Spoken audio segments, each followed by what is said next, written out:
Group 1 Mains Science and Technology లో భాగంగా today we are going to discuss about a topic called as farm mechanization or వ్యవసాయ యాంత్రీకరణ. So వ్యవసాయంలోని ఆధునిక పోకడలకు సంబంధించినటువంటి టాపిక్లో we are going to discuss about the topic called as farm mechanization లేదా వ్యవసాయ యాంత్రీకరణ. మీరు ఏ గ్రూప్ 1 మెయిన్స్లో ఏ టాపిక్ అయినా సరే మీరు ఫస్ట్ సినాప్సిస్ తయారు చేసుకోవాలి. Then you should able to write the answers as ఎంత ఎఫెక్టివ్గా ఎంత ప్రభావవంతంగా రాయగలరో మీరు విశ్లేషించుకోగలగాలి. సో సినాప్సిస్ తయారు చేసుకోవడం అనేది ఒక గ్రూప్ 1 అభ్యర్థికి ఉండాల్సినటువంటి ప్రధానమైన కర్తవ్యం. ఎందుకంటే ఆన్సర్ని మీరు అన్ని టాపిక్స్ని ఎగ్జామ్ ముందు రోజు రివైజ్ చేసుకోలేరు. కాబట్టి ఏం చేయాలంటే మీరు సాధ్యమైనంత వరకు సినాప్సిస్ తయారు చేసుకోండి. ప్రతి టాపిక్కి సంబంధించిన సినాప్సిస్ని కనుక తయారు చేసుకుంటే మీకు ఎగ్జామ్కి వెళ్ళబోయే ముందు రివిజన్ జరుగుతుంది. ప్లస్ ఆ పాయింట్స్ అన్ని మొత్తం సెంటెన్స్ అంతా గుర్తుండకపోయినా ఆ కీ వర్డ్స్ కీ పాయింట్స్ గుర్తుండటం చాలా ఈజీ అవుతుంది అనమాట. So let us start the topic called as farm mechanization లేదా వ్యవసాయ యాంత్రీకరణ. వ్యవసాయ యాంత్రీకరణ మెరుగైన వ్యవసాయ పనిముట్లు మరియు యంత్రాలను వివిధ వ్యవసాయ కార్యకలాపాల కోసం వినియోగించడం. దేనికి వినియోగిస్తున్నారు వ్యవసాయ కార్యకలాపాల కోసం అంటే సకాలంలో కార్యకలాపాలను so time bound. So to do the agricultural activities with in time. Number 2, ఇన్పుట్లను సమర్థవంతంగా వినియోగించడం. సో ఫర్ ఎగ్జాంపుల్ విత్తనాలు కావచ్చు, ఎరువులు కావచ్చు, లేదా రసాయనిక మందులు కావచ్చు, వాటిని సమర్థవంతంగా వినియోగించడానికి ఈ వ్యవసాయ యాంత్రీకరణ ఎంతగానో దోహదం చేస్తుంది. నెంబర్ 3, ఉత్పత్తి యొక్క నాణ్యతను మెరుగుపరచడం. సో ఎప్పుడైతే మెషిన్స్ ఉపయోగిస్తామో ఆ అగ్రికల్చరల్ ప్రొడక్ట్ యొక్క quality will go to the next level. Next, రైతుల భద్రత మరియు సౌకర్యవంతం. సో ఫార్మర్స్ యొక్క సేఫ్టీ. ఫర్ ఎగ్జాంపుల్ ఎద్దుల ద్వారా చేసే వ్యవసాయం కావచ్చు, లేకపోతే కొన్ని జంతువులను ఉపయోగించి చేసేటువంటి వ్యవసాయం వల్ల రైతులకు యొక్క ఆయుష్ లేదా రైతుల యొక్క జీవన ప్రమాణం తగ్గిపోతూ ఉంటుంది. అదే ట్రాక్టరు లేదా వ్యవసాయ పనిముట్ల ద్వారా వినియోగించితే, యంత్రాల ద్వారా చేయగలిగితే రైతుకు చాలా సౌకర్యవంతంగా ఉంటుంది. రైతుల భద్రత మరియు సౌకర్యవంతం మరియు ఉత్పత్తి నష్టాన్ని కూడా తగ్గించడం ద్వారా భూమి మరియు శ్రమ యొక్క ఉత్పాదకతను పెంచడం కోసం వినియోగిస్తారు. సో ఇది చాలా కాంప్లెక్స్ సెంటెన్స్. మీరు సాధ్యమైనంత వరకు వ్యవసాయ పనిముట్లు మరియు యంత్రాలను వివిధ వ్యవసాయ కార్యకలాపాల కోసం వినియోగించి తద్వారా సకాలంలో కార్యకలాపాలు నిర్వహించడం, ఇన్పుట్లను సమర్థవంతంగా ఉపయోగించడం, ఉత్పత్తి యొక్క నాణ్యతను మెరుగుపరచడం, రైతులకు భద్రతను మరియు సౌకర్యవంతం మరియు ఉత్పత్తి నష్టాన్ని తగ్గించడం ద్వారా భూమి మరియు శ్రమ యొక్క ఉత్పాదకతను పెంపొందించడం. సో ఈ చిన్న పారాగ్రాఫ్లోనే అసలు ఫార్మ్ మెకనైజేషన్కి సంబంధించినటువంటి అడ్వాంటేజెస్ మరియు ఫార్మ్ మెకనైజేషన్ అంటే ఏంది దాదాపుగా ఎక్స్ప్లెయిన్ చేస్తాం. ఇలా మీరు ఒక ఇంట్రడక్షన్ పారాగ్రాఫ్ని కనుక తయారు చేసుకోగలిగితే chances of scoring higher marks will be more. మెరుగైన వ్యవసాయ పనిముట్లు మరియు యంత్రాలను వివిధ వ్యవసాయ కార్యకలాపాల కోసం వినియోగించడం ద్వారా సకాలంలో కార్యకలాపాలు నిర్వహించడం, ఇన్పుట్లను సమర్థవంతంగా ఉపయోగించడం, ఉత్పత్తి యొక్క నాణ్యతను మెరుగుపరచడం, రైతుల భద్రత మరియు సౌకర్యవంతం మరియు ఉత్పత్తి నష్టాన్ని తగ్గించడం. సో ఎప్పుడైతే యంత్రాలను ఉపయోగిస్తామో ఉత్పత్తి నష్టాన్ని కూడా తగ్గించవచ్చు. సో సాధ్యమైనంత ఫర్ ఎగ్జాంపుల్ వరి నూర్పుడి టైంలో ట్రాక్టర్ కావచ్చు లేదా ట్రాక్టర్ కన్నా హార్వెస్టర్ని చేసేటప్పుడు ఉత్పత్తి యొక్క నష్టాన్ని తగ్గించవచ్చు. గతంలో ఎద్దుల ద్వారా చేస్తూ ఉండేవాడు. కొన్ని జీవుల ద్వారా చేస్తుండే పంట ఉత్పత్తి నష్టం జరుగుతూ ఉంటుంది. కానీ ఎప్పుడైతే హార్వెస్టర్ లేదా ట్రాక్టర్ వస్తుందో ఉత్పత్తి యొక్క నష్టాన్ని తగ్గించగలం. వ్యవసాయ యాంత్రీకరణ ద్వారా ఉత్పత్తి యొక్క నష్టాన్ని తగ్గించడం, సౌకర్యాలను కల్పించడం, సౌకర్యవంతంగా ఉండటం, రైతులకు భద్రతను అందించడం. వ్యవసాయ యాంత్రీకరణ అనేది ఉత్పాదకతను పెంచడం, సౌకర్యం మరియు భద్రత, రైతులకు రాబడి తిరిగి రావటం మరియు లాభదాయకతను పెంపొందించడానికి ఉపయోగపడుతుంది. So what are the main applications అంటే ఏ అంశాల కోసం మనం వ్యవసాయ యాంత్రీకరణను వినియోగించవచ్చు? వ్యవసాయ ఉత్పత్తుల ప్రాసెసింగ్ కోసం. ఫర్ ఎగ్జాంపుల్ ఫుడ్ ప్రాసెసింగ్ ఇండస్ట్రీలో what is the potential area, ఏ రంగంలో వ్యవసాయ యాంత్రీకరణను ఎక్కువగా వినియోగించవచ్చు అన్నప్పుడు first we can say food processing is the one of the most important area. Food processing agriculture food products మనకి ఎంతగానో ఫార్మ్ మెకనైజేషన్ లేదా యాంత్రీకరణకు అవకాశం ఉన్నటువంటి ఏరియా. తాజా మరియు ప్రాసెస్ చేయబడిన ప్రోడక్ట్ల మార్కెటింగ్. సో ఎప్పుడైతే నువ్వు మెకనైజ్డ్ ద్వారా మెషిన్స్ ద్వారా తయారు చేస్తావో వాటి ద్వారా ప్రాసెస్ చేయబడిన ప్రొడక్ట్ల మార్కెటింగ్ చాలా సులభం అవుతుంది. మెరుగుపడిన టూల్స్ మరియు ఇంప్లిమెంట్ల తయారీ మరియు అమ్మకాలు.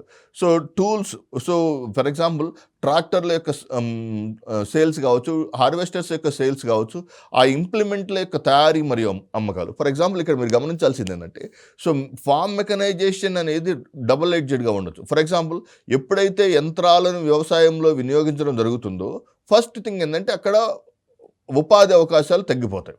సో సెకండ్ థింగ్ ఏం చెప్పాలి, ఆ ప్రాంతంలో తయారు చేసేటువంటి ఇన్స్ట్రుమెంట్స్కి బయట వాటి తయారీకి బయట ఎక్కడో ఒక చోట ఉపాధి అవకాశాలు పెరుగుతుంటాయి. సో ఏ టెక్నాలజీ యొక్క ప్రవేశం కూడా నిరుద్యోగతను పెంపొందించదు. ఒక సాంకేతిక పరిజ్ఞానం ప్రవేశించిందంటే ఆ సాంకేతిక పరిజ్ఞానానికి అవసరమైనటువంటి అనేక రకాల ఇతర అంశాల పట్ల మనకు ఉపాధి అవకాశాలు పెరుగుతాయి. ఫర్ ఎగ్జాంపుల్ ఐటీ వలన అన్ఎంప్లాయ్మెంట్ పెరిగింది అనుకుందాం ఫర్ ఎగ్జాంపుల్. సో సేమ్ ఆటోమేటిక్గా ఏమైంది, ఊబర్, ఓలా, స్విగ్గీ, జొమాటో ద్వారా ఆటోమేటిక్ ఎంప్లాయ్మెంట్ జనరేట్ అవుతుంది కదా. సో మనం గమనించాల్సిన అంశం ఏంటంటే ఏ టెక్నాలజీ కూడా నిరుద్యోగతను పెంపొందించదు, వేరొక రంగంలో ఉపాధి అవకాశాలను పెంపొందిస్తుంది. సో తద్వారా మనం రెడీగా ఉండాల్సింది ఏంటంటే ఆ రకమైనటువంటి అంశాల్లో మనం అవకాశాలను అందుకునే స్థాయిలో ఉన్నామా లేదా అని. సో నెక్స్ట్, సో ఇక్కడ ఒక చిన్న టేబుల్ అంటే భారతదేశంలో వ్యవసాయ యాంత్రీకరణ ఎలా జరిగిందనేది. సో యానిమేట్ సోర్సెస్ అంటే వ్యవసాయంలో యానిమేట్ సోర్సెస్ యొక్క వినియోగం 1961లో యానిమేట్ సోర్సెస్ అంటే ఎద్దులు మరియు మూగజీవాల ద్వారా చేసే వ్యవసాయంలో 92.30% వ్యవసాయంలో 92.30% యానిమేట్ సోర్సెస్ మీద ఆధారపడి జరిగింది. అంటే జంతువులను ఉపయోగించి వ్యవసాయం 92.30% 1960-61లో జరిగింది. వేరాజ్ in the case of latus data వరకు అంటే 2014-15 మాత్రమే అందుబాటులో ఉంది. 2014-15లో ఈ యానిమేట్ సోర్సెస్ యొక్క డిపెండెన్స్ ఎంత వచ్చిందంటే 9.46కి తగ్గింది. సో ఈ ఎప్పుడైతే యానిమేట్ సోర్సెస్ ఎద్దుల ద్వారా వ్యవసాయం తగ్గిందంటే ఆటోమేటిక్గా ఏమవుతున్నట్టు ఫార్మ్ మెకనైజేషన్ జరిగినట్టు, వ్యవసాయ యాంత్రీకరణ విస్తృతంగా జరిగినట్టు చెప్పచ్చు. 1960-61లో ఒక చిన్న టేబుల్ కూడా మీరు తయారు చేసుకోవచ్చు. 1960-61లో యానిమేట్ సోర్సెస్ యొక్క డిపెండెన్స్ ఎంత ఉంటుందంటే 92.30% ఉంది. Whereas in the case of 2014-15లో యానిమేట్ సోర్సెస్ యొక్క డిపెండెన్స్ 9.46% ఉంది. With this what you can expect, so animate sources మీద ఆధారపడటం లేదా యానిమేట్ సోర్సెస్ యొక్క డిపెండెన్స్ గణనీయంగా తగ్గిందని చెప్పి 92 నుంచి 9%కి తగ్గింది. సో ఎప్పుడైతే యానిమేట్ సోర్సెస్ అంటే యానిమేట్ సోర్సెస్ మీద డిపెండెన్స్ తగ్గిందంటే వ్యవసాయ యాంత్రీకరణ పెరిగింది. నెక్స్ట్ అదే టైంలో 1960-61లో మెకానైజ్డ్ అంటే ట్రాక్టర్స్ కావచ్చు, హార్వెస్టర్స్ ఎంత శాతం ఉండిందంటే 1960-61లో 7.70 ఉంటే క్వైట్ రివర్స్ అయింది. 2014-15 నాటికి ఫార్మ్ మెకనైజేషన్ యంత్రాల యొక్క వినియోగం ఎంత శాతానికి పెరిగిందయ్యా అంటే 90.54% పెరిగింది. 90.54% పెరిగింది అంటే డ్రాస్టిక్ ఇంక్రీజ్ చూడవచ్చు. ఒకవైపు ఏమో యానిమేట్ సోర్సెస్ యొక్క డిపెండెన్స్ డ్రాస్టిక్గా తగ్గింది, మరొక వైపు ఈ ఫార్మ్ మెకనైజేషన్ వ్యవసాయ యంత్రాల యొక్క వినియోగం గణనీయంగా పెరిగింది. సో డ్రాస్టిక్గా ఒకవైపు యానిమేట్ సోర్సెస్ యొక్క డిక్రీజ్ చూడవచ్చు, మరియు ఈ మెకానికల్ టూల్స్ యొక్క డిపెండెన్స్ డ్రాస్టిక్ ఇంక్రీజ్ను మనం గమనించవచ్చు. ఫార్మ్ మెకనైజేషన్ యొక్క స్థాయి అనేది యాంత్రిక శక్తి మరియు సాగు చేయదగిన యూనిట్ వైశాల్యం యొక్క నిష్పత్తిగా వ్యక్తీకరించింది. So what is the tool, for example ఒక దూరానికి సెంటీమీటర్లో కొలుస్తారు. అసలు ఫార్మ్ మెకనైజేషన్ దేన్ని ప్రమాణంగా తీసుకుంటారంటే ఒక హెక్టేర్ నియంత్రిత హెక్టేర్లో ఒక లిమిటెడ్ హెక్టేర్ ఏరియాలో ఎంత మోతాదులో యాంత్రిక శక్తి వినియోగిస్తున్నారనే దాన్ని బట్టి ఫార్మ్ మెకనైజేషన్ యొక్క స్థాయిని చూడవచ్చు. ఫర్ ఎగ్జాంపుల్ చూడండి, ఇక్కడ అదే స్టాండర్డ్. సో ఈ ఆన్సర్ మీకు చాలా బాగా వస్తుంది, టేబుల్స్ బాగా వస్తాయి. Okay, we can say this is the second table అని చెప్పి. 1975-1976లో ఒక హెక్టేర్కి 0.48 కిలోవాట్స్ ఆఫ్ విద్యుత్ శక్తిని వినియోగించడం జరిగింది. 2013-14కి వచ్చేసరికి 1.84 కిలోవాట్స్ పర్ హెక్టేర్ వినియోగించడం. 2016-17 నాటికి 2.02 కిలోవాట్స్ ఆఫ్ విద్యుత్తును వినియోగించారు. అంటే విద్యుత్ యొక్క వినియోగం గణనీయంగా జరిగింది. విద్యుత్ వినియోగం జరిగిందంటే ఏం జరిగినట్టు? యంత్రాల యొక్క వినియోగం జరిగింది. ఫర్ ఎగ్జాంపుల్ బోర్వెల్స్ ఉపయోగించడం కావచ్చు, లేకపోతే మెషిన్స్ ఉపయోగించడం కావచ్చు. సో 1975-76లో 0.48 కిలోవాట్స్ పర్ హెక్టేర్ వినియోగం ఉంటే 2016-17 నాటికి 2.02 కిలోవాట్స్ పర్ హెక్టేర్ ఉండటం అనేది వ్యవసాయ యాంత్రీకరణలో జరిగినటువంటి సమూలమైనటువంటి మార్పు లేదా ప్రోగ్రెసివ్ ఐడియాగా చెప్పవచ్చు అనమాట. సో ఇది సెకండ్ టేబుల్. ఫస్ట్ టేబుల్లో ఏం చెప్పుకున్నాం మీరు ఇక్కడ గమనిస్తే, సో 1960-61లో వ్యవసాయంలో జీవ వనరుల పర్సంటేజ్ అండ్ ఇన్మేట్ సోర్సెస్ యొక్క 2014-15 నాటికి ఎంత తగ్గింది. అదే యాంత్రిక వినియోగం 1960-61లో ఎలా ఉంది, 2014-15లో ఎలా ఉంది. సో నెక్స్ట్, వ్యవసాయం, సహకారం మరియు రైతుల సంక్షేమం యొక్క వివిధ పథకాల ద్వారా వ్యవసాయ యాంత్రీకరణ ప్రోత్సహించడానికి కేంద్రీకృత ప్రయత్నాలు చేయటం వల్ల భారతదేశంలో వ్యవసాయ యాంత్రీకరణ చాలా వేగంగా పెరుగుతున్నది. వ్యవసాయంలో యాక్చువల్గా ఏంటంటే వ్యవసాయ ఆధారిత జనాభాను తగ్గించి తద్వారా ఆ ప్రజలకు ఆ మిగులు జనాభాను వివిధ పారిశ్రామిక మరియు సేవా రంగాల వైపు మరల్చాల్సిన అవసరం ఉంది. ఎప్పుడు సాధ్యపడుతుందంటే ఆ వ్యవసాయ యాంత్రీకరణలో అవసరమైనటువంటి పనిముట్ల యొక్క లభ్యత పెరిగితే, వ్యవసాయం, సహకారం మరియు రైతుల సంక్షేమం యొక్క వివిధ పథకాల ద్వారా వ్యవసాయ యాంత్రీకరణను ప్రోత్సహించడానికి కేంద్రీకృత ప్రయత్నాలు చేయడం ద్వారా భారతదేశంలో వ్యవసాయ యాంత్రీకరణ గణనీయంగా పెరిగింది. సో ఇక్కడ మీరు గమనించాల్సిన థర్డ్ టేబుల్ అనుకోవచ్చు మనం. ఓకే, సో ఫస్ట్ టేబుల్లో 1960-61, 2014-15 టేబుల్ పెట్టుకున్నాం. నెక్స్ట్ సెకండ్ టేబుల్లో 1975 మరియు 2016-17 నాటి ఎంత పర్ హెక్టర్కి ఎంత విద్యుత్ వినియోగించారనేది. నెక్స్ట్ 2011 జనాభా లెక్కల ప్రకారం 263 మిలియన్ల ప్రజలు వ్యవసాయ రంగంలో నిమగ్నమయ్యారు. ఇది 2020 నాటికి 190 మిలియన్లకు క్షీణించే అవకాశం ఉంది. అంటే టోటల్ పాపులేషన్లో 2020 నాటి జనాభాలో 33% ఉంటారు. 2011 నాటి జనాభాలో 54.6% ఉంటారు. వ్యవసాయ భూముల సగటు పరిమాణంలో నిరంతరం కుచించుకుపోవటం వల్ల ఎక్కువ భూములు ప్రతికూల వర్గంలోకి వస్తున్నాయి. That is important. So what are the two main limitations అంటే, so what are the two important concepts అంటే, వ్యవసాయ యాంత్రీకరణలో 2011-2020 ఆ కంపారిజన్ చూసినప్పుడు 2011లో 54.6% of the people are depending on agriculture.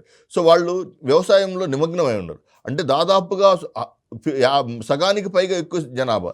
అదే 2020 నాటి జనాభా ప్రకారం సో 33% జనాభా మాత్రమే వ్యవసాయ పనుల్లో నిమగ్నమై ఉంటారు. సో తద్వారా ఏమవుతుంది అంటే, తక్కువ జనాభాతోటి ఎక్కువ వ్యవసాయం చేయాలంటే తప్పనిసరిగా ఏమవుతుంది, అక్కడ వ్యవసాయ యాంత్రీకరణకు సాధ్యమవుతుంది.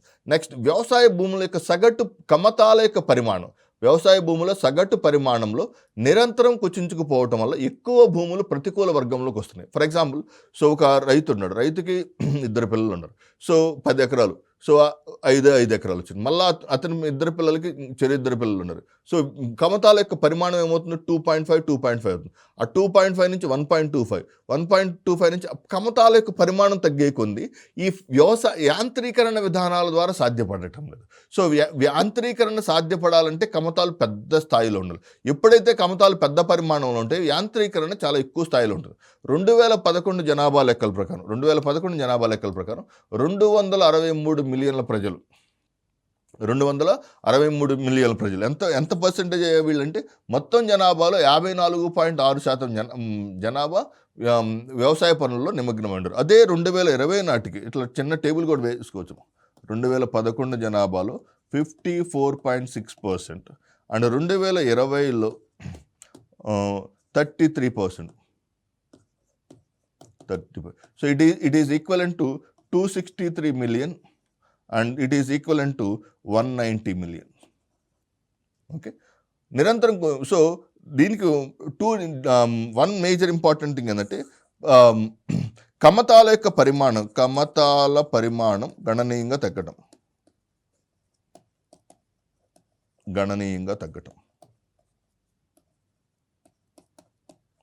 ఎప్పుడైతే కమతాల యొక్క పరిమాణం తగ్గుతుందో, సో ఫార్మ్ మెకనైజేషన్కి కొంచెం సాధ్యపడటం లేదు. సో ఆ కమతాల యొక్క పరిమాణం పెరిగే కొద్దీ ఫార్మ్ మెకనైజేషన్ చాలా వేగవంతం అవుతుందని చెప్పవచ్చు. చిన్న పొలాలకు తగినంత వ్యవసాయ విద్యుత్ లభ్యతను నిర్ధారించడం పెద్ద సవాలుగా ఉంది.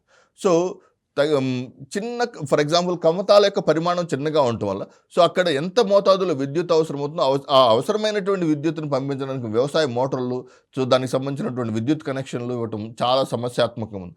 ఆధునిక సాంకేతిక పరిజ్ఞానానికి తగిన మద్దతును అందించడానికి వ్యవసాయ యాంత్రీకరణలో నైపుణ్య అవరోధాలు. So these are the we can say limitations of farm mechanization చెప్పచ్చు. సో ఫస్ట్ థింగ్ ఏంటంటే వ్యవసాయ యాంత్రీకరణకు ఎదుర్కొంటున్నటువంటి పెను సవాళ్ళు. వ్యవసాయ యాంత్రీకరణ అనుకున్న స్థాయిలో ఎందుకు ముందుకు వెళ్ళట్లేదంటే first we can say first point is nothing but కమతాల యొక్క పరిమాణం చిన్నగా ఉండటం. నెంబర్ 2, ఆ చిన్న కమతాలకు సరిపోయినంత వ్యవసాయ విద్యుత్ అందుబాటులో లేకపోవడం. సో సాంకేతిక యాంత్రిక నైపుణ్య అవరోధాలు. ఫర్ ఎగ్జాంపుల్ ఒక చోట హార్వెస్ట్ ఉంది, లేకపోతే ఒక చోట ఎక్కడైనా ఒక వ్యవసాయ యాంత్రీకరణ పనిముట్టు ఉంది. ఆ వ్యవసాయ యాంత్రీకరణ పనిముట్టుకు అవసరమైనటువంటి నైపుణ్యాన్ని, దాన్ని ఆపరేట్ చేయడానికి అవసరమైనటువంటి నైపుణ్యాల లభ్యత, నైపుణ్య అవరోధాలు వ్యవసాయ యాంత్రీకరణ రంగంలో సవాళ్లుగా మిగులుతున్నాయి అన్నమాట. నెక్స్ట్, శిలాజ ఇంధనం యొక్క తక్కువ లభ్యత మరియు దాని అధిక ఖర్చుల కారణంగా శక్తి లేకపోవడం. Are you getting my point? So the second point అంటే we're discussing about the main challenges of farm mechanization. వ్యవసాయ యాంత్రీకరణ యొక్క పెను సవాళ్లలో కమతాల యొక్క పరిమాణం తక్కువగా ఉండటం, ఆ తగిన చిన్న కమతాలకు సరైన విద్యుత్ అందించలేకపోవటం, మరియు నైపుణ్యాల అవరోధం. నెంబర్ 4 వీ కెన్ సే శిలాజ ఇంధనాలు. సో మనం వ్యవసాయ యాంత్రీకరణలో అనేక రకాలైనటువంటి పనిముట్లను ఉపయోగిస్తున్నాం. వాటన్నిటికీ శిలాజ ఇంధనాల ద్వారా అవసరం. ఎప్పుడైతే శిలాజ ఇంధనాల మీద ఆధారపడుతున్నావో పర్యావరణ కాలుష్యం పెరుగుతుంది. ఎప్పుడైతే శిలాజ ఇంధనాల మీద ఆధారపడతావో అప్పుడు తప్పనిసరిగా వాటి యొక్క ఆ ప్రాంతంలో ఉన్నటువంటి ప్రజల యొక్క, ఆ ప్రాంతంలో ఉన్నటువంటి ప్రధానమైనటువంటి ఖర్చులు, శిలాజ ఇంధనాలను దిగుమతి చేసుకోవడానికి అవసరమైనటువంటి ఖర్చులు. నెక్స్ట్, వ్యవసాయాంత్రీకరణ మరియు సుస్థిరాభివృద్ధి మధ్య సంబంధాలను ఏర్పరచాల్సిన అవసరం ఉంది. So this is the very important area. So వ్యవసాయ యాంత్రీకరణ చేయి, కానీ వ్యవసాయ యాంత్రీకరణ కోసం పర్యావరణాన్ని త్యాగం చేయొద్దు. వ్యవసాయ యాంత్రీకరణ చేయి, కానీ ఆ వ్యవసాయ యాంత్రీకరణ ఎటువంటి వ్యవసాయ యాంత్రీకరణ వాళ్ళయ్యా అంటే సుస్థిరాభివృద్ధికి దోహదం చేసేటువంటి వ్యవసాయ యాంత్రీకరణ ఉండాలని చెప్తున్నాను. So this is one important main thing. So దీన్ని మీరు you can also use this statement as దీని కంక్లూషన్ పాయింట్లో కూడా యూ కెన్ యూజ్. శిలాజ ఇంధనం యొక్క తక్కువ లభ్యత మరియు దాని అధిక ఖర్చుల కారణంగా శక్తి లేకపోవటం మరియు పర్యావరణ క్షీణతను విస్మరించకుండా వ్యవసాయ యాంత్రీకరణ యొక్క సుస్థిరాభివృద్ధి, వ్యవసాయ యాంత్రీకరణ మరియు సుస్థిరాభివృద్ధి మధ్య సత్సంబంధాన్ని, చాలా సుదీర్ఘమైన సంబంధాన్ని ఏర్పరచవలసిన అవసరం కలదు. సో భారతదేశం కేంద్ర ప్రభుత్వం వ్యవసాయ యాంత్రీకరణ కోసం ఒక అద్భుతమైన పథకాన్ని ప్రవేశపెట్టింది. That is called as SMAM, SMAM, sub mission on agriculture mechanization. వ్యవసాయ యాంత్రీకరణపై ఏర్పాటు చేసినటువంటి ఉప మిషన్ లేదా సబ్ మిషన్. ఇది సాంప్రదాయ భాగాన్ని మాత్రమే కలిగి ఉంది. ఇది ఓన్లీ వ్యవసాయ యాంత్రీకరణ కోసం మాత్రం కాదు, ట్రైనింగ్ కూడా ఇస్తుంది. సో నైపుణ్యాల అవరోధం ఉందని చెప్పుకున్నాం కదా, ఆ నైపుణ్యాల అవరోధాలను అధిగమించాలంటే తప్పనిసరిగా ఏమందించాలి? ట్రైనింగ్ ఇవ్వాలి. సో ఎక్కడ ఎంతమంది ప్రజలకైతే వ్యవసాయ యాంత్రీకరణ అందుబాటులో లేదో వాళ్ళకి నిర్దిష్టమైన ట్రైనింగ్ ఇవ్వాలి. సో పరీక్ష జరపాలి, టెస్టింగ్ ఉండాలి. వ్యవసాయ యంత్రాల యొక్క డిమాన్స్ట్రేషన్, ప్రొక్యూర్మెంట్ సబ్సిడీ. ఇప్పుడు ఈ SMAM చాలా అద్భుతంగా పనిచేస్తుంది. మీరు గ్రామీణ ప్రాంత ప్రజలైతే, విద్యార్థులైతే మీరు అనేక ప్రాంతాల్లో ట్రాక్టర్లు కావచ్చు, సబ్సిడీ హార్వెస్టర్లు కావచ్చు, వ్యవసాయ యంత్ర పరికరాల యొక్క లభ్యత చాలా తక్కువ మోతాదులో ఎక్కువ సబ్సిడీ ద్వారా లభిస్తూ ఉన్నాయి. కస్టమ్ హైరింగ్ కొరకు ఫార్మ్ మెషినరీ బ్యాంకులను. సో దిస్ కస్టమ్ హైరింగ్ అనేది ఈ SMAM యొక్క పాలసీలో చాలా అద్భుతమైనటువంటి కాన్సెప్ట్గా చెప్పచ్చు. వాట్ ఈస్ కస్టమ్ హైరింగ్ అంటే, ఫర్ ఎగ్జాంపుల్ ఎక్కడో ఒక చోట ఒక పరికరాన్ని తయారు చేశారు. ఆ పరికరం వ్యవసాయ యాంత్రీకరణ కోసం ఉపయోగించిన ఆ పరికరం అన్ని నేలల్లో సమానంగా పనిచేయలేదు కదా. ఇసుక నేలల్లో తక్కువ హార్స్ పవర్తో పనిచేయాలి, వెరాజ్ ఇన్ ద కేస్ ఆఫ్ నల్లరేగడి నేలలో ఎక్కువ హార్స్ పవర్తో పనిచేయాలి. సో ఒక్కొక్క ప్రాంతంలో ఒక్కొక్క నేలల్లో నేల యొక్క స్వభావాన్ని కావచ్చు, ఆ ప్రాంతంలో ఉన్నటువంటి వాతావరణ పరిస్థితులకు అనుగుణంగా ఆ ప్రాంతాల్లో నిర్దిష్టమైనటువంటి వ్యవసాయ యాంత్రీకరణ జరగాలి. ఆ వ్యవసాయ యాంత్రీకరణ కోసం కస్టమ్ హైరింగ్ కోసం మెషినరీ బ్యాంకులను కూడా కలిగి ఉంటుంది. So these are the main important advantages of farm mechanization. SMAM, what is SMAM? వ్యవసాయ యాంత్రీకరణపై ఏర్పాటు చేసినటువంటి సబ్ మిషన్. ఇది సాంప్రదాయమైన భాగాన్ని మాత్రమే కలిగి ఉండకుండా అంటే ట్రెడిషనల్ లెవెల్లో సాంప్రదాయబద్ధంగా అందరికీ ఇన్స్ట్రుమెంట్స్ అందించడం కావచ్చు, ట్రైనింగ్, టెస్టింగ్, వ్యవసాయ యంత్రాల యొక్క డిమాన్స్ట్రేషన్. ఓకే, సో అది దిగుమతి చేసుకున్న తర్వాత రైతులకు ఎలా దాన్ని వినియోగించాలని డిమాన్స్ట్రేషన్ చేయడం కావచ్చు, ప్రొక్యూర్మెంట్ సబ్సిడీ ఇవ్వటం కావచ్చు, కస్టమ్ హైరింగ్ కోసం ఫార్మ్ మిషనరీ బ్యాంకులను ఏర్పాటు చేయడం కలిగి ఉంటుంది.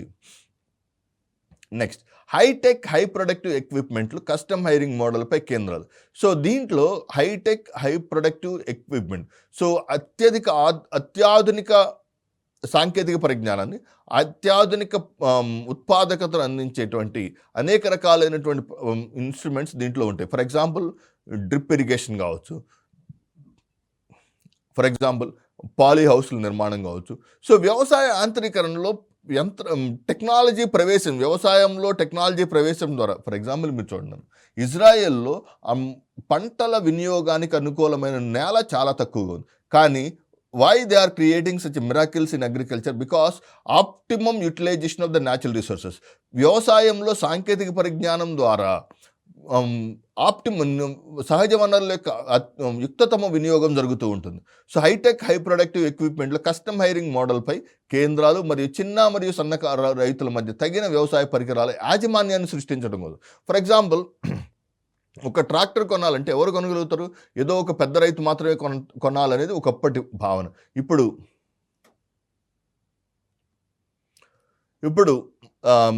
సన్న మరియు చిన్నకారు రైతులు సైతం ఆధునిక పరికరాలను హైర్ చేసుకోగలుగుతున్నారంటే దానికి ప్రధానమైన కారణం వీ కెన్ సే స్మామ్ లేదా ఫార్మ్ మెకనైజేషన్ అని చెప్పవచ్చు. కేటాయించిన నిధులను వినియోగించడం ద్వారా వ్యవసాయ యాంత్రీకరణ రంగంలో ఈ రాష్ట్రాలు Madhya Pradesh. So what are the states that are performing very well in వ్యవసాయ యాంత్రీకరణ? సో కేంద్ర ప్రభుత్వం ప్రవేశపెట్టిన లేదా ప్రకటించిన లేదా ఏర్పాటు చేసిన నిధులను సక్రమంగా వినియోగించుకుంటున్నటువంటి రాష్ట్రాల్లో మధ్యప్రదేశ్ మొదటి స్థాయిలో ఉంది. Madhya Pradesh, number 2 Orissa, number 3 Telangana, so number 4 Maharashtra, Chhattisgarh and Andhra Pradesh. Tamil Nadu, Chhattisgarh, Maharashtra, Chhattisgarh, AP and Telangana రాష్ట్రాలు మొదలైనవి మంచి పురోగతిని స్మామ్ ద్వారా సాధించాయి. సో కేటాయించిన నిధులను పూర్తి స్థాయిలో వినియోగించడం ద్వారా వ్యవసాయ యాంత్రీకరణ రంగంలో బాగా అభివృద్ధి చెందుతున్న తెలంగాణ గ్రూప్ 1 మెయిన్స్లో ఈ పాయింట్ తెలంగాణను హైలైట్ చేస్తూ మీరు you must able to mention. Okay, so కేటాయించిన నిధులను స్మామ్కి సంబంధించినటువంటి కాన్సెప్ట్లో 3 పాయింట్లు. స్మామ్ ఏమేం చేస్తుంది? సో ఫార్మ్ మెకనైజేషన్ కూడా, ఫార్మ్ మిషనరీ బ్యాంకులు ఏర్పాటు చేస్తున్నాం, హైటెక్ హై ప్రొడక్టివ్ ఎక్విప్మెంట్లు అందిస్తుందని చెప్పుకున్నాం. నెక్స్ట్, ఈ స్మామ్ ద్వారా ఈ రాష్ట్రాలు, ఈ 7 రాష్ట్రాలు ఎంతగానో పురోగతి సాధించినాయి. What are the states that have improved well in farm mechanization? Madhya Pradesh, Orissa, Tamil Nadu, Maharashtra, Chhattisgarh, AP మరియు తెలంగాణ రాష్ట్రాలు. ప్రభావ మదింపు అధ్యయనాలు వ్యవసాయంపై యాంత్రీకరణ యొక్క మొత్తం సానుకూల ప్రభావాన్ని హైలైట్ చేస్తాయి. ఎందుకంటే యాంత్రీకరణ వ్యవసాయం కోసం ఎంతగానో సహాయపడిందని నివేదించబడింది కాబట్టి. So what are the advantages that have been witnessed through the farm mechanization? వ్యవసాయ యాంత్రీకరణ ద్వారా ఏమేమి అభివృద్ధిని ఏ అంశాలలో పురోగతి సాధించిందని చెప్పదు. మొత్తం మీద ఉత్పాదకతలో 17.9% పెరిగింది. మొత్తం ఉత్పాదకతలు ఎంత శాతం పెరుగుదల గమనించామంటే 17. సో వ్యవసాయ యాంత్రీకరణ వలన ఉత్పాదకతలో 17.9% గణనీయంగా నమోదు చేయడం జరిగింది. నెక్స్ట్, విత్తనాల యొక్క మొలకెత్తే శాతం కూడా 14.1% తగ్గింది.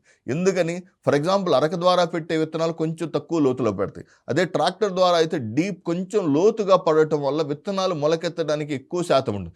ఎప్పుడైతే విత్తనాలు మొలకెత్తే శాతం ఎక్కువగా ఉంటుందో తద్వారా రైతుకి నష్టం, కానీ రైతుకి విత్తనాలు మళ్ళా ఎక్కువ మోతాదులో విత్తనాలు వినియోగించాల్సిన అవసరం ఉండదు కూడా. నెంబర్ 3, కార్యకలాపాల సమయంలో దాదాపు 1/3 వంతు సమయం ఆదా అవుతుంది. సో ఫర్ ఎగ్జాంపుల్ ఒక అరక ద్వారా వ్యవసాయం చేస్తున్నాడు అనుకో. సో రోజుకి ఒక 5 ఎకరాలు లేదా 4 ఎకరాలు అరక దున్నగలడు. అదే ట్రాక్టర్ ద్వారా ఎంత రోజుకి 20 ఎకరాలైనా దున్నగలుగుతాడు. అంటే ఏంది? సో కార్యకలాపాలు, వ్యవసాయ కార్యకలాపాల సమయంలో దాదాపుగా 1/3 వంతు సమయం ఆదా అవుతుంది. శ్రామిక అవసరాల్లో 30% తగ్గింపు ఉంటుంది. ఎప్పుడైతే శ్రామిక అవసరాల యొక్క అవసరాల్లో తగ్గింపు ఉంటుందో తద్వారా ఆ ప్రజలు మిగతా రంగాల్లో చాలా వేగంగా ప్రయాణించడం జరుగుతుంది. సో అక్కడ మిగులు శ్రామికులు అక్కడ ఎక్కువ ఉండరు. వారు ఇతర రంగాలకు వెళ్ళటం వల్ల దేశ ప్రగతిని మనం ప్రత్యక్షంగా గమనించిన వాళ్ళు అవుతాం. నెక్స్ట్, విత్తనాల యొక్క రేటులు అంటే వినియోగం తగ్గిపోతుంది కదా. సో ఎప్పుడైతే విత్తనాల యొక్క రేటు తగ్గుతుందో, వినియోగం తగ్గుతుందో ఆటోమేటిక్గా రేటు కూడా తగ్గినట్టే కదా. సో కలుపు, సో ఫర్ ఎగ్జాంపుల్ సాధారణంగా అరక ద్వారా ఎనిమేట్ సోర్సెస్ ద్వారా చేసేటువంటి వ్యవసాయంతో పోలిస్తే ట్రాక్టర్ లేదా యంత్రాల ద్వారా చేసే వ్యవసాయంలో 26.6% తగ్గుదలను గమనించవచ్చు. డీజిల్ యొక్క వినియోగంలో 22.4% తగ్గడం, ఎరువుల యొక్క అవసరాల్లో 12.7% తగ్గడం. సో ఈ 8 పాయింట్లు మీరు యాజ్ ఇట్ ఈస్గా ప్రస్తావిస్తారు. సో ఫార్మ్ మెకనైజేషన్ ద్వారా భారతదేశం గమనించినటువంటి లేదా భారతదేశం చూసినటువంటి అడ్వాంటేజెస్లో మనం చెప్పుకోవచ్చు. ఉత్పాదకతలో 17.9% పెరుగుదల, విత్తనం మొలకెత్తడంలో 14.1%, కార్యకలాపాల సమయంలో దాదాపుగా 1/3 వంతు ఆదా అవటం, శ్రామిక అవసరాల్లో 30% తగ్గింపు, విత్తన రేటులో 11% తగ్గింపు, అండ్ కలుపు కేసుల్లో 26.6% తగ్గింపు, అండ్ డీజిల్ వినియోగంలో 22.4% తగ్గుదల, ఎరువుల అవసరాల్లో 12.7% తగ్గింపు. ఫార్మ్ మెకనైజేషన్ స్కీమ్ అనేది తెలంగాణ ప్రభుత్వం యొక్క అత్యంత ప్రతిష్టాత్మకమైన స్కీమ్గా చెప్పవచ్చు. తెలంగాణ కొత్త రాష్ట్రం ఏర్పడిన తర్వాత అప్పటి వరకు తెలంగాణ రాష్ట్రం ఏర్పడేటప్పటికి వ్యవసాయ యాంత్రీకరణ కోసం తెలంగాణ రాష్ట్రం పెట్టినటువంటి బడ్జెట్ 150 కోట్లు. ఆ 150 కోట్ల నుంచి ఇప్పుడు వ్యవసాయ యాంత్రీకరణ కోసం తెలంగాణ రాష్ట్రం ఖర్చు చేస్తున్నటువంటి అమౌంట్ అంటే 335 కోట్లు. అంటే దాదాపుగా రెట్టింపు కన్నా ఎక్కువ మోతాదులో బడ్జెట్లో వ్యవసాయ యాంత్రీకరణ కోసం, ఫార్మ్ మెకనైజేషన్ కోసం తెలంగాణ రాష్ట్రం చాలా ఎక్కువగా ఏర్పాటు చేసిందని చెప్పచ్చు. So what are the important వ్యవసాయ యాంత్రీకరణ వల్ల ఏమేమి లక్ష్యాలను సాధించవచ్చు అంటే రైతుల యొక్క సామర్థ్యం మెరుగుపడుతుంది. సో రైతుల యొక్క సామర్థ్యం మెరుగుపడుతుంది. ఎప్పుడైతే వ్యవసాయంలో ఫార్మ్ మెకనైజేషన్ ద్వారా రైతుల యొక్క సామర్థ్యం మెరుగుపడుతుంది. నెక్స్ట్, ప్రతి గ్రామంలో యాంత్రీకరణ ఉనికిని అందుబాటులో ఉంచడం. ప్రతి గ్రామంలో యాంత్రీకరణ యొక్క ఉనికి అందుబాటులో. So we can witness everywhere the farm mechanization is available. రాష్ట్రంలో పండించే ప్రధాన పంటల వ్యయం తగ్గుతుంది. సో వ్యవసాయ యాంత్రీకరణ ద్వారా వ్యయం గణనీయంగా తగ్గడం గమనించవచ్చు. గ్రామాల్లో అధిక ఖర్చుతో కూడిన యంత్రాలతో కస్టమ్ హైరింగ్ సెంటర్ల స్థాపన, వ్యవసాయ యాంత్రీకరణ సర్వీస్, రైతులందరికీ కిరాయి ప్రాతిపదికన మరియు కిరాయిపై గ్రామ పంచాయతీ ద్వారా నిర్ణయించబడిన ఛార్జీలు. సో ఫర్ ఎగ్జాంపుల్ ఒక చోట ఒక కస్టమ్ హైరింగ్ సెంటర్స్ కావచ్చు, లేకపోతే కమ్యూనిటీ వంటి వాటిల్లో ఈ పర్టికులర్ ట్రాక్టర్లు లేదా హార్వెస్టర్లు ఉన్నప్పుడు దానికి ఎంతెంత మోతాదులో నగదు ఛార్జీలు వసూలు చేయాలనేది so that can be decided by gram panchayat or by the people of that particular area. అద్దె ప్రాతిపదికన రైతుల ఇంటి వద్ద ఖరీదైన మరియు పెద్ద అడ్వాన్స్డ్ యంత్రాలను ఉంచడానికి స్మామ్ పథకం ద్వారా కస్టమ్ హైరింగ్ సెంటర్లను తెలంగాణ రాష్ట్రం ప్రోత్సహిస్తుంది. దీని కింద ప్రాజెక్ట్ వ్యయంలో 40% చొప్పున వ్యక్తిగత రైతుకు 60 లక్షల ప్రాజెక్ట్ వ్యయం మరియు 10 లక్షల ప్రాజెక్ట్ వ్యయం వరకు రైతుల సమూహానికి 80% సబ్సిడీతో అందించడం జరుగుతుంది. వ్యవసాయ యంత్రాల స్వీకరణలో గణనీయమైన పెరుగుదల ఉంది. ఇది పంట విస్తీర్ణం మరియు అసాధారణ విస్తీర్ణ, పంట తీవ్రత మరియు దేశ వ్యవసాయ ఉత్పత్తిలో వ్యక్తీకరణను కనుగొనడం జరిగింది. సో ఇది వ్యవసాయ యాంత్రీకరణకు సంబంధించినటువంటి కాన్సెప్ట్. సో వ్యవసాయ యాంత్రీకరణలో మనం ఇంతవరకు చెప్పుకున్నటువంటి అంశంలో so what is farm mechanization, farm మెకనైజేషన్కి సంబంధించినటువంటి అనేక రకాల అంశాలు 3 టేబుల్స్ చెప్పాను. అడ్వాంటేజెస్, లిమిటేషన్స్ మరియు తెలంగాణ రాష్ట్రంలో వ్యవసాయ యాంత్రీకరణకు ఎటువంటి చర్యలు తీసుకున్నారు, స్మామ్ పథకం గురించి కూడా చర్చించుకుంటూ వచ్చాం. మీరు దీనికి సినాప్సిస్ తయారు చేసుకుని ఆన్సర్ని చాలా అద్భుతంగా తయారు చేసుకోవచ్చు. Thank you very much.